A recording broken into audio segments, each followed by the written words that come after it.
With a heart heavy with emotions and dreams of love, he knocked on the door after 2 long years.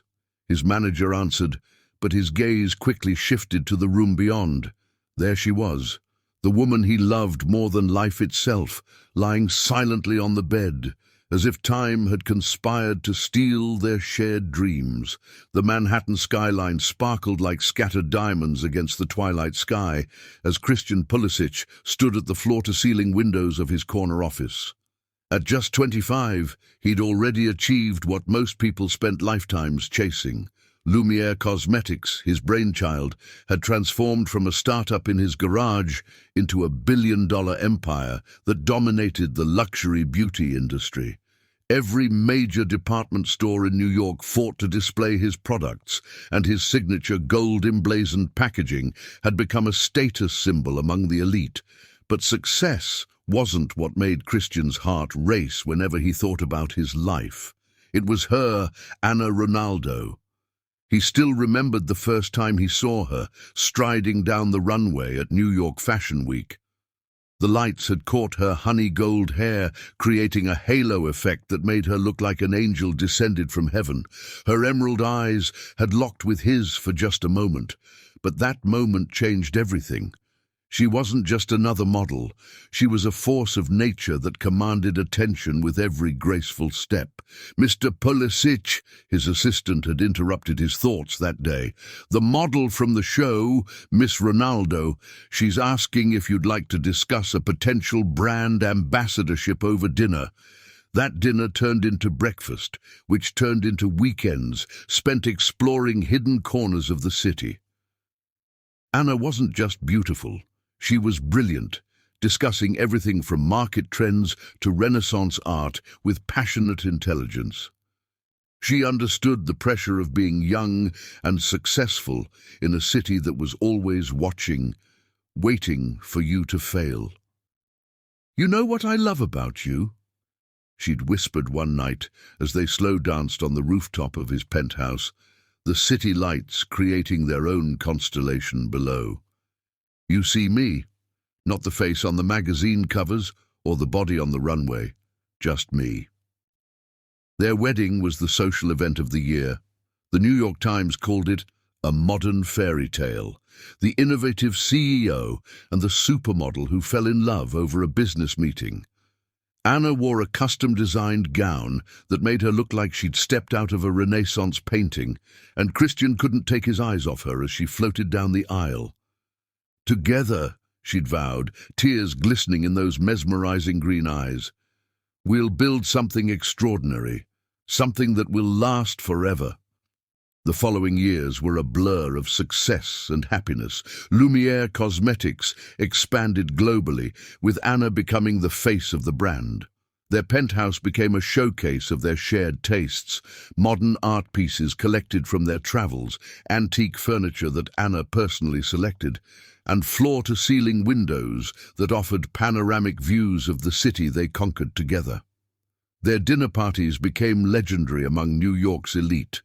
Anna would float through the crowds in designer gowns, charming investors and celebrities alike, while Christian watched her with pride. They were the golden couple, featured in business magazines and fashion blogs, held up as an example of having it all: love, success, beauty, and power. James Davidson, Christian's newly promoted manager, praised their partnership at every opportunity. "You two are the perfect match," he'd say, raising his glass at company events. "Anna brings the beauty, Christian brings the brains, and together you're unstoppable." If only Christian had noticed how James's eyes lingered on Anna a moment too long. If only he'd paid attention to the late-night strategy meetings that seemed to run longer and longer. If only he'd realized that sometimes the perfect picture was hiding the deepest cracks. But love, especially first love, has a way of blinding even the sharpest minds.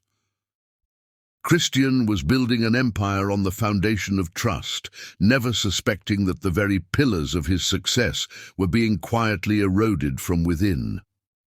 "I've never been happier," he told his board of directors during their 3rd anniversary celebration. With Anna by my side, I feel invincible." Little did he know that destiny was about to teach him its cruelest lesson. Sometimes the higher you climb, the harder the fall. And in the glittering world of New York's elite, not all that sparkles is gold. Sometimes it's just beautifully packaged poison. The setup, where paradise begins to crack. The first 3 years of their marriage unfolded like scenes from a glossy magazine spread, each moment more picture-perfect than the last. Their penthouse in the sky became a testament to their shared success.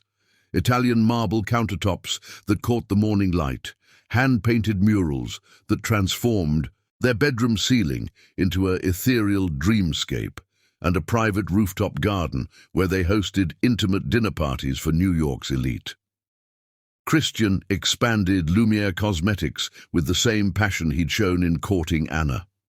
Under his leadership, the company launched revolutionary skincare lines that combined rare ingredients with cutting-edge science. Each product was packaged in signature gold-accented containers that Anna herself had helped design, making them instantly recognizable in high-end department stores across the globe. "Your vision is extraordinary," James Davidson said during one late-night strategy session, his eyes following Anna as she paced the conference room in Louboutin that clicked rhythmically against the hardwood floor. "Both of you together, it's like watching lightning being bottled." James had risen through the ranks with remarkable speed, his dedication to the company matching Christian's own.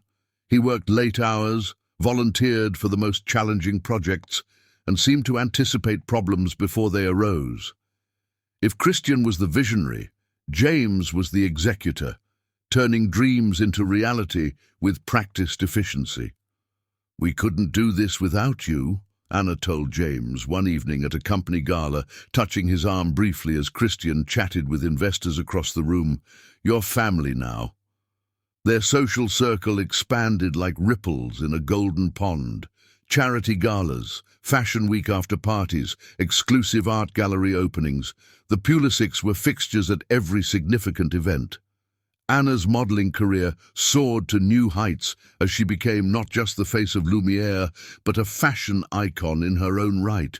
Magazine covers featured her enigmatic smile, and designers fought to dress her for red carpet events.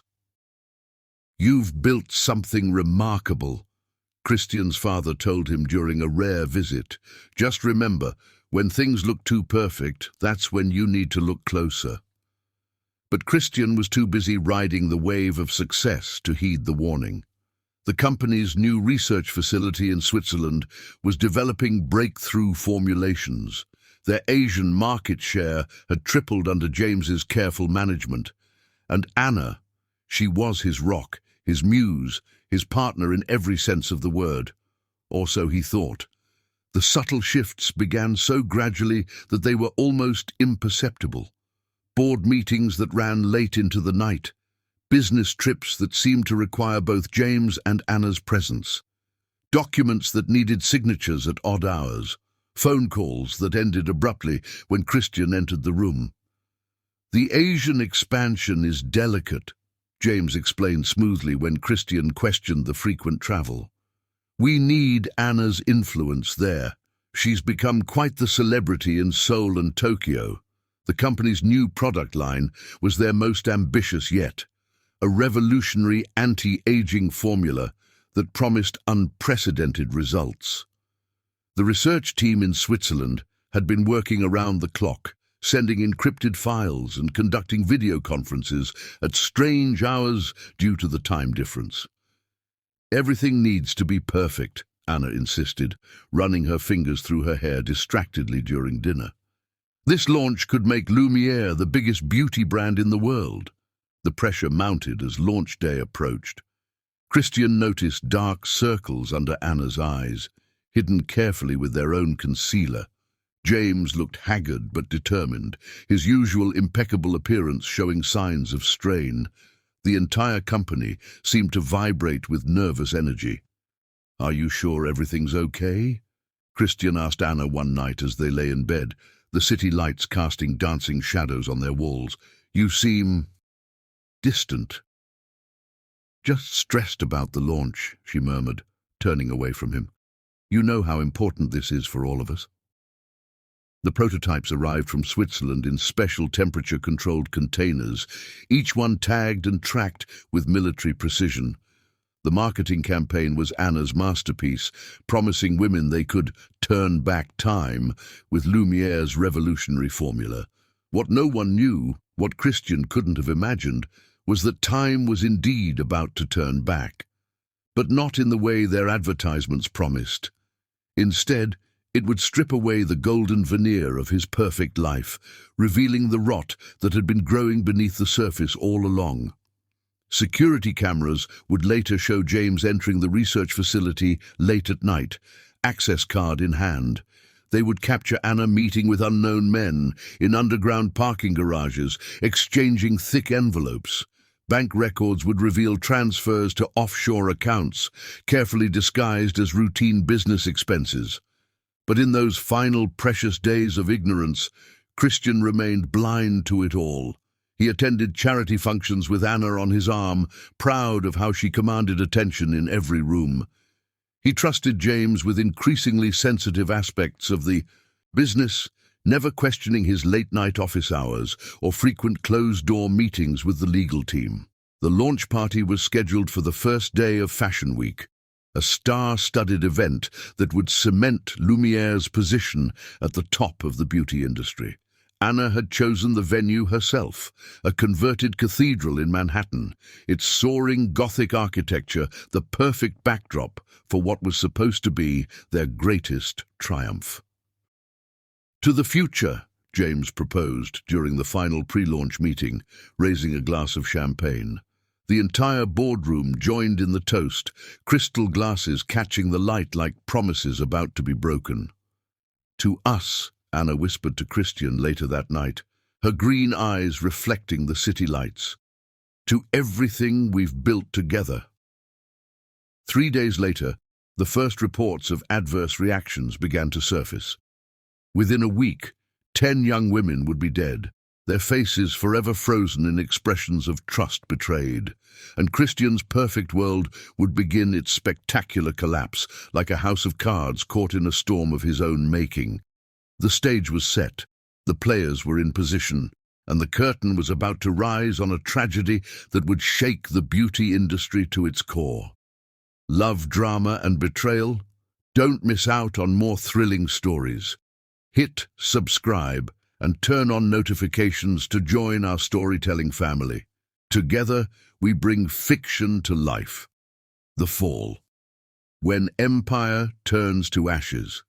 The first death made page 6 of the New York Post, a small article about a 19-year-old aspiring model found unconscious in her Brooklyn apartment.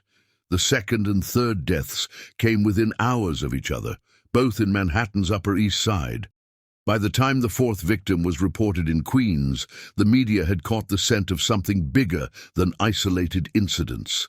Mr. Pulisic, Christian's PR director, burst into his office, face ashen. We have a situation. The victims, they all used our new time-reverse serum. Christian's world began to tilt on its axis. That's impossible. We did extensive testing in Switzerland, every safety protocol. Sir, she interrupted, holding up her tablet. It's all over social media. Lumiere kills is trending. The next 48 hours became a blur of emergency board meetings, press conferences, and frantic calls to their research facility in Switzerland. James took charge of damage control, his usual composed demeanor never wavering. I've already contacted our legal team, he assured Christian. We'll weather this storm.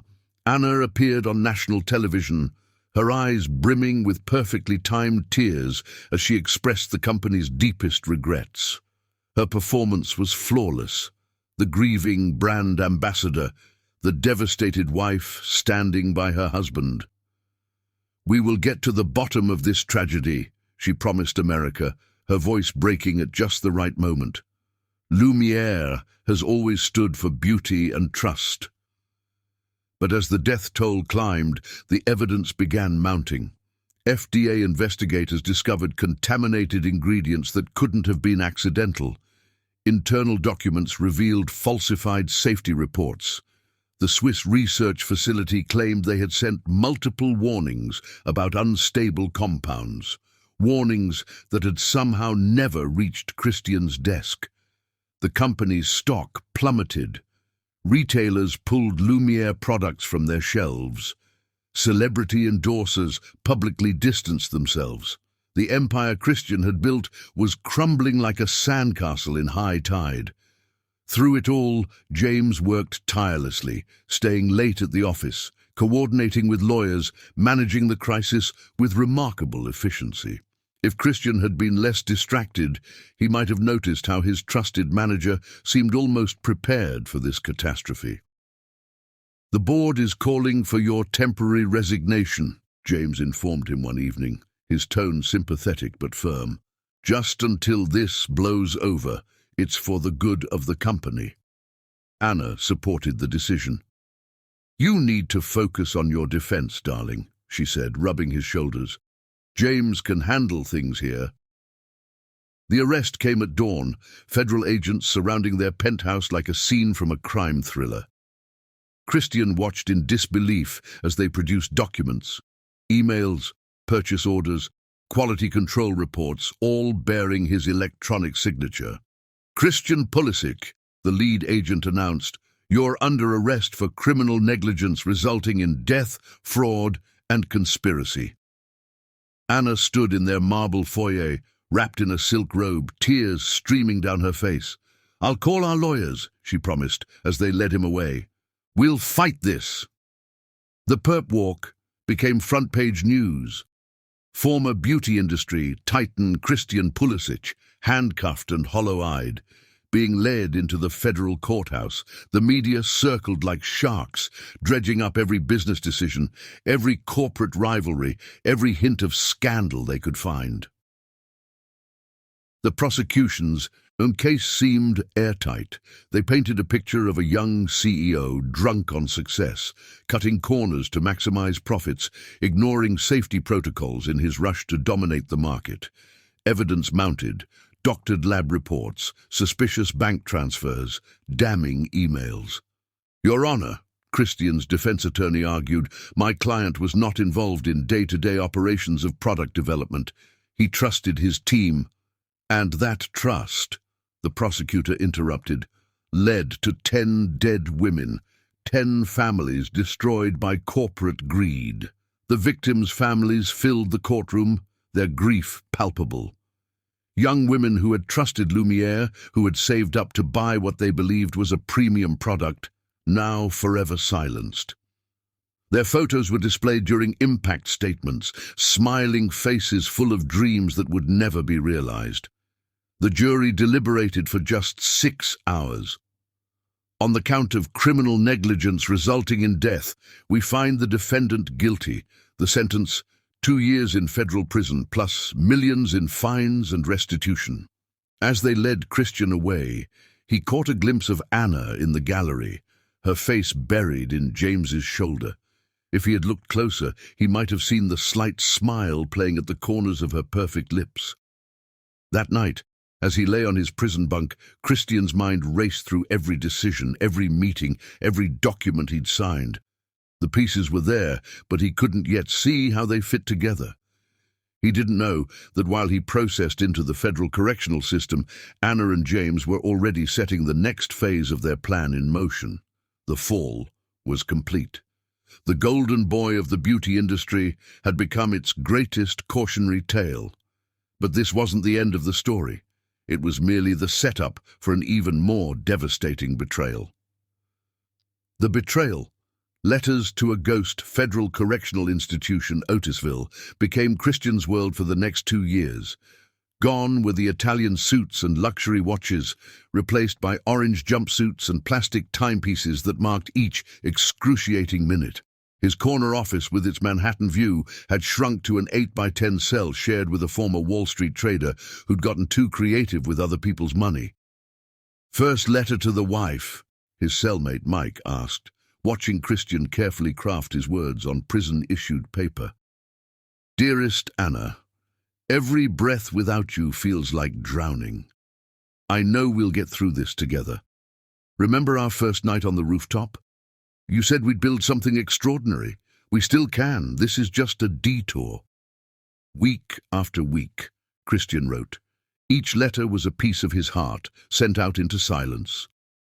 Day 47. The lawyers think they've found evidence of tampering. Stay strong. I miss waking up to your smile. Day 89. The appeal is moving forward. How's the penthouse garden? Are the orchids blooming? Day 156. I had that dream again. Us dancing at the Met Gala. You were wearing that red Versace. Remember how everyone stopped to watch? The victims' families had their own stories, their own letters that would never be answered. Christian learned them all, their names becoming a litany he recited in his sleepless nights. Sarah Chen, 22, aspiring photographer, found by her roommate. Isabella Martinez, 19, dance student. Her mother still visited her empty studio. Emma Thompson, 24, kindergarten teacher. Her students made cards for a teacher who would never return. 7 more names, 7 more dreams extinguished. Your wife's in the news again, Mike mentioned casually one day, sliding a wrinkled magazine across their metal table. The glossy pages showed Anna at a charity gala, radiant in designer couture. The caption read, Lumiere's former First Lady rebounds with new business venture. In the background of one photo, James Davidson lingered like a shadow. Christian's prison routine became his anchor. 5:30 a.m., wake up 6 a.m., breakfast 7 a.m., work assignment in the prison library 12 p.m., lunch 1 p.m., more work 4 p.m., exercise yard 5 p.m., letter writing 10 p.m., lights out. Between these rigid hours, he pieced together the puzzle of his downfall. Other inmates brought him snippets of news, contraband business magazines, whispered rumors from the outside. Your old company's stock is recovering, one inmate reported. New management's turned it around. Saw your wife on TV, another mentioned. Some interview about moving forward and learning from mistakes. The letters continued, desperate messages in bottles cast into an ocean of silence. Day 278. The autumn leaves must be turning in Central Park. Remember our Sunday walks? Day 365, 1 year down. I'm halfway back to you. Day 422. The appeal was denied. But I haven't lost hope. We promised forever. Visitors came. Former employees willing to risk their reputations, old college friends, even competitors offering sympathy and hints of future opportunities. But never Anna, never the one face he longed to see. His dreams became a kaleidoscope of memories and warnings he should have heeded. James staying late at the office, his laptop screen reflecting coded spreadsheets. Anna's sudden business trips, coinciding with James's absences. The Swiss research team's emails marked urgent in his spam folder. Board members who tried to raise concerns about the new formula. The victims haunted him too. Not accusingly, but with quiet questions. Did you really not know? How did you miss the signs? Who can we trust, if not the brands that promise to care for us? In the prison library, Christian devoured books on corporate fraud, chemistry, legal precedents. He took notes until his fingers cramped. Contaminated ingredients sourced from unauthorized suppliers, quality control reports with impossible timestamps, safety certificates with irregularities in the watermarks, bank transfers routed through a maze of shell companies. Your wife's company's doing well, Mike commented one day, reading from a smuggled Financial Times. That manager of yours, Davidson, seems to know what he's doing. Her company? Their company? The letters became less frequent, more questioning. Day 489. The lawyers found something about the Swiss facility. Were you involved, Anna? Please tell me you weren't. Day 523. I keep remembering little things, meetings I wasn't invited to, documents you needed signed late at night. Tell me I'm wrong. Day 600. The silence speaks volumes, but I still love you. God help me. I still love you. The final letter, written but never sent, said simply, I forgive you. Not because you deserve it, but because I refuse to let this hatred consume me. Goodbye, Anna. In his cell at night, Christian would sometimes press his hand against the cold concrete wall, imagining it was the window of his old office, the whole city spread out before him like a carpet of stars. Somewhere out there, Anna was sleeping in their bed, perhaps dreaming of the empire she'd stolen. Somewhere, James was enjoying the fruits of their betrayal, but they had forgotten one crucial detail. Every prison term has an end date, and Christian Pulisic had spent 2 years not just serving time, but preparing for what would come after. The calendar on his cell wall had one date circled in red. Release day. Not an ending, but a beginning. The start of a story that would make his fall look like a gentle stumble. The truth revealed. Behind the mask of love, release day dawned crisp and clear, a September morning painted in shades of promise. Christian stood outside the prison gates in a suit his lawyer had brought. Not the bespoke Italian wool he once wore, but a stark reminder of the life he'd lost. 2 years of prison workouts had hardened him, replaced the softness of luxury with lean muscle and steely resolve. Welcome back to the world, Mr. Pulisic, his lawyer David Martinez said, opening the car door. There are some things we need to discuss. The drive into Manhattan felt surreal. The city skyline rose before him like a mirage, familiar yet strange. His former building, the gleaming tower where Lumiere had made its home, now bore another company's logo. Your wife, Martinez began carefully. She's been busy while you were away. The portfolio he handed Christian told a story of calculated destruction. Bank records showing systematic transfer of assets, property deed transfers dated weeks before his arrest, new company registrations under Anna's maiden name, board meeting minutes where his voting rights were redistributed, email chains revealing years of careful planning. The penthouse, Christian said, his voice hollow. Take me there. Mr. Pulisic, I don't think... Take Mr. There. The building's doorman, the same man who'd once greeted Christian with deferential smiles, now looked through him as if he were invisible. The private elevator still had the same soft leather walls, but his fingerprint no longer activated it. A service key from Martinez got them to the penthouse floor.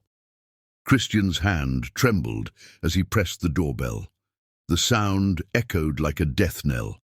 The door opened to reveal James Davidson, barefoot and shirtless, wearing silk pajama bottoms that Christian recognized as his own. The smugness in his former manager's smile spoke volumes. Well, well, James drawled, the prodigal CEO returns. Where is she? Anna. Oh, she's around. Bit hungover from our celebration last night. We were toasting the company's latest acquisition, your old Swiss facility, actually. The penthouse had been transformed. Gone were the photographs of Christian and Anna's wedding, replaced by modern art pieces he didn't recognize. Their shared office was now a home gym. Every trace of his existence had been methodically erased. He found Anna in their former bedroom, sprawled across Egyptian cotton sheets, empty wine bottles littering the nightstand. She stirred at his entrance, her perfect features twisting into something between surprise and contempt. You're not supposed to be here, she slurred. This is private property now. Private property? Christian's laugh was bitter. Like our marriage, like my company, like the lives of those 10 girls. She sat up, mascara smudged, but eyes suddenly sharp. Oh, please, don't play innocent. You never questioned where the money came from, did you? Happy to let James and me handle the boring details while you played celebrity CEO. The contaminated products. A necessary sacrifice, James interjected from the doorway. "The beauty industry is cutthroat, Christian. You were too soft, too ethical. Anna and I had vision." The truth spilled out in ugly waves. The affair had begun 6 months after the wedding. The plan to take over Lumiere was crafted over intimate dinners. Every major decision had been orchestrated to maximize damage. The victims were collateral damage in their grand design. Bank accounts in the Caymans held millions in stolen funds. A network of loyal employees had helped cover their tracks. "Did you ever love me?" Christian asked, his voice barely a whisper. Anna's laugh was cold as winter rain. "Love? You were a stepping stone, darling. The naive boy wonder with the perfect company. James and I needed your reputation, your connections. Love never entered into it." The evidence Martinez had gathered painted a picture of breathtaking betrayal.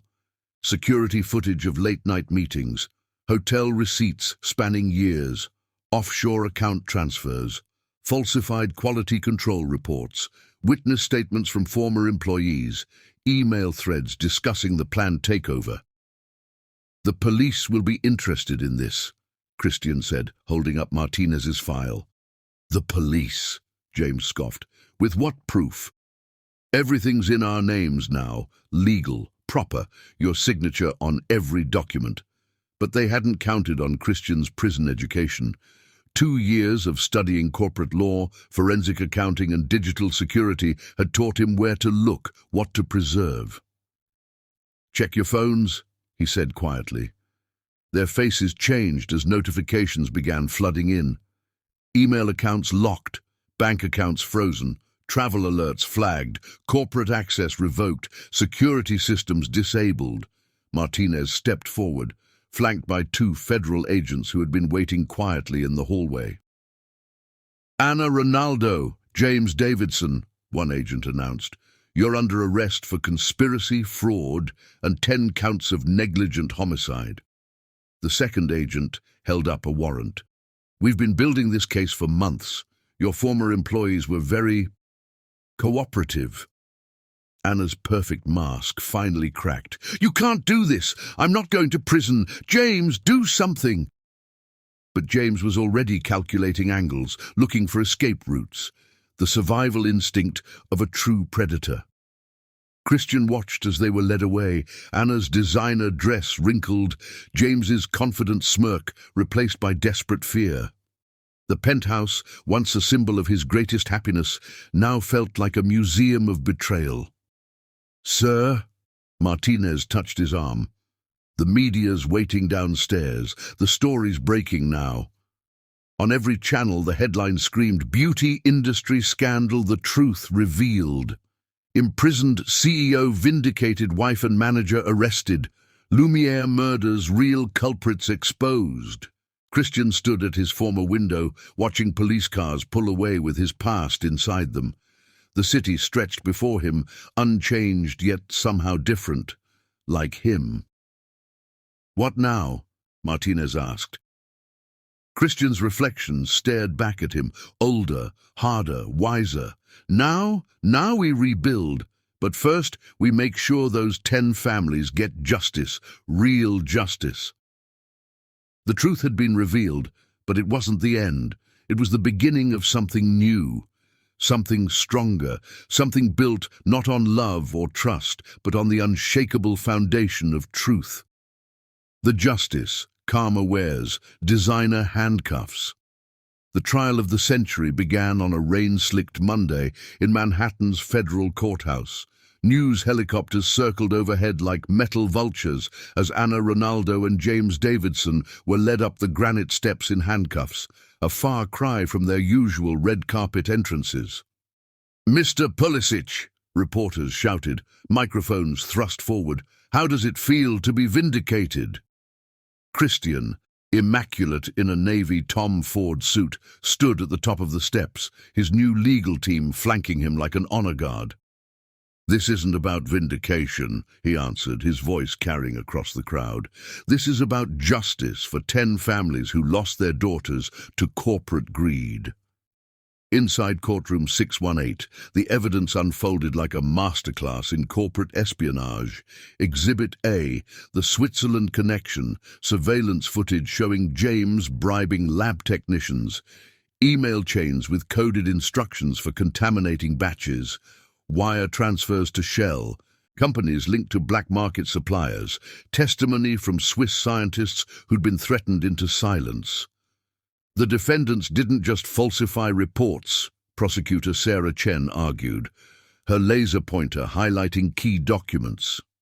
They created an elaborate network of corruption spanning 3 continents.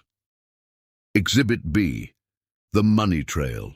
Offshore accounts in the Caymans, Dubai and Singapore. Property purchases through front companies. Gold bullion transfers to anonymous holders. Cryptocurrency wallets containing millions. Federal forensic accountant Timothy Wong took the stand. We've traced over $300 million in diverted funds. The defendants began planning this takeover before the ink was dry on the marriage certificate. Exhibit C, the fatal formula. Dr. Elena Rodriguez, former head of R&D, testified with tears in her eyes. I sent 17 warnings about the contamination.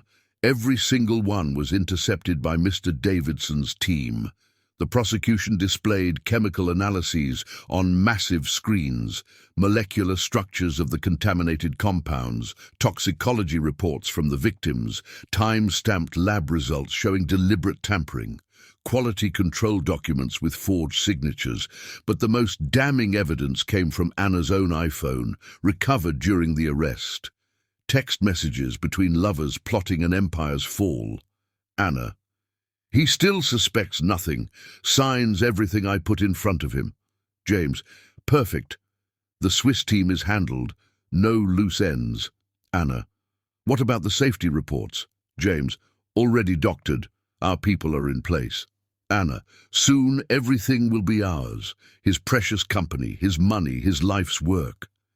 James: and he'll rot in prison while we celebrate. The victims' families filled 3 rows of the courtroom. Christian had met with each one privately. Sarah Chen's mother clutching her daughter's last selfie. Isabella Martinez's father holding her dance shoes. Emma Thompson's fiancé with their unworn wedding rings. 7 more stories of dreams shattered by greed.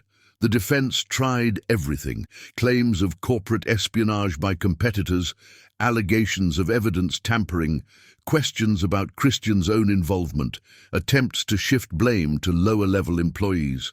Anna took the stand in Chanel, playing the role of her life. I was manipulated, she sobbed. James threatened me. I was scared for my life. But the prosecution had her private videos, yacht parties while Christian sat in prison, champagne toasts to phase 2 of their plan, meetings with black market suppliers, intimate moments with James discussing their next moves. James tried to flip on Anna, offering to testify against her in exchange for leniency. His testimony backfired. Yes, we planned it together, every detail. But she was the mastermind. She knew his weaknesses, his trust, his blind spots. The jury deliberated for just 4 hours. The verdict: guilty on all counts. Conspiracy to commit fraud, 10 counts of negligent homicide, money laundering, corporate espionage, witness tampering, international financial crimes. The sentencing hearing brought final justice. Anna Ronaldo: 25 years without parole. James Davidson: 20 years without parole, fines, $500 million in restitution, asset forfeiture, all property and accounts frozen. Anna's mask finally cracked as the sentence was read. She lunged across the table. You think this is over? She screamed at Christian. I made you. I can destroy you again. The bailiffs restrained her as James sat stone-faced, already calculating prison alliances and appeal strategies. Christian stood before the court for his victim impact statement. Money can be regained. Companies rebuilt, but trust is like a mirror.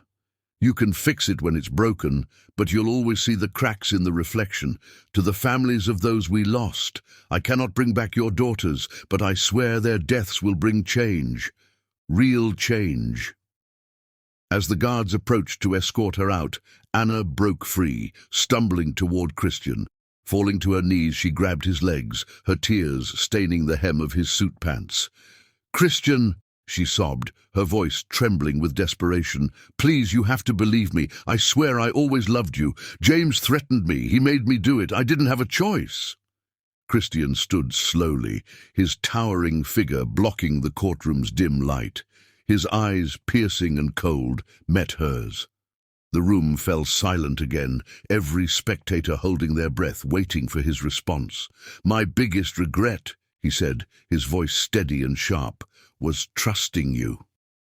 You call this love? Love doesn't destroy. Love doesn't manipulate. You betrayed me. And worse, you betrayed the people who trusted us, the people whose lives you stole.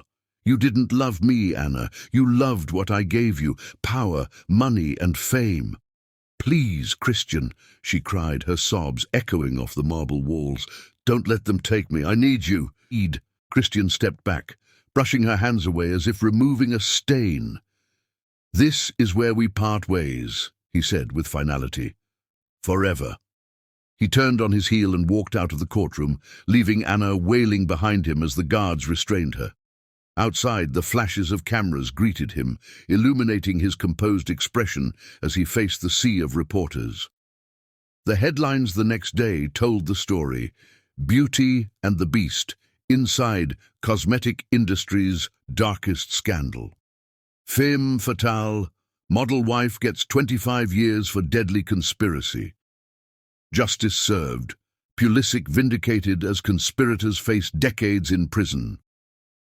As Anna and James were led away to separate prison transports, Christian watched from the courthouse steps. The rain had stopped. A rainbow arched over Manhattan's skyline, nature's own symbol of hope after the storm. "Mr. Pulisic," a young reporter called out, "what's next for you?" He turned, sunlight catching the silver in his temples, battle scars from 2 years of hell. "Next? Next we make sure this never happens again. The beauty industry needs more than a facelift. It needs a heart transplant." The families of the victims gathered around him, a circle of shared pain and purpose. Together, they would turn tragedy into transformation. The story wasn't over. It was just beginning a new chapter. The headlines, the media coverage, shifted almost overnight. Where once Christian had been painted as a reckless CEO, blinded by ambition, he was now heralded as a victim of betrayal and a symbol of resilience. The headlines captured the dramatic reversal: Christian Pulisic, from scandal to hero. Betrayal exposed, justice for Lumiere's victims. Golden Boy reclaims his throne.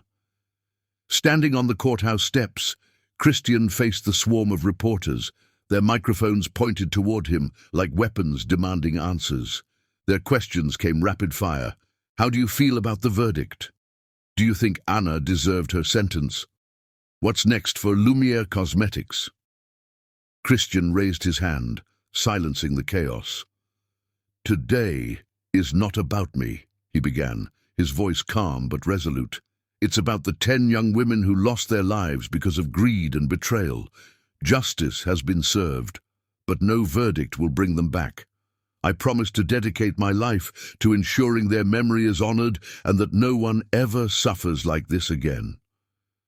His words resonated, and by the evening, every major network had replayed his speech, framing him as a man who had turned tragedy into a mission for justice. Rebuilding Lumiere. Returning to Lumiere Cosmetics was not easy for Christian. The scandal had left deep scars, both on the brand and on his own psyche. The company's name, once synonymous with luxury and trust, was now tarnished by tragedy. But Christian was determined to rebuild it, not for profit, but to restore the trust of those it had failed. Transparency Revolution. Christian introduced the Truth Initiative, a groundbreaking transparency program. Every Lumiere product now came with a QR code that allowed customers to trace its journey, from the sourcing of ingredients to the safety testing process. "No more secrets," Christian declared in a public statement. "Our customers deserve to know everything." Honoring the victims. Christian established the Radiant Light Foundation in honor of the 10 women who had lost their lives. The foundation provided financial support to their families, as well as funding research into consumer safety and ethical manufacturing practices. Redefining leadership. Christian replaced the entire executive team, ensuring that the new leadership shared his vision of integrity and transparency. He personally interviewed candidates, refusing to delegate the responsibility of selecting those who would lead the company's rebirth. Global outreach. Christian embarked on a worldwide tour, meeting with regulators, industry leaders, and customers to regain trust. In every interview, he took full responsibility for the failures that had occurred under his leadership. "I trusted the wrong people," he admitted in one interview. "That trust cost lives.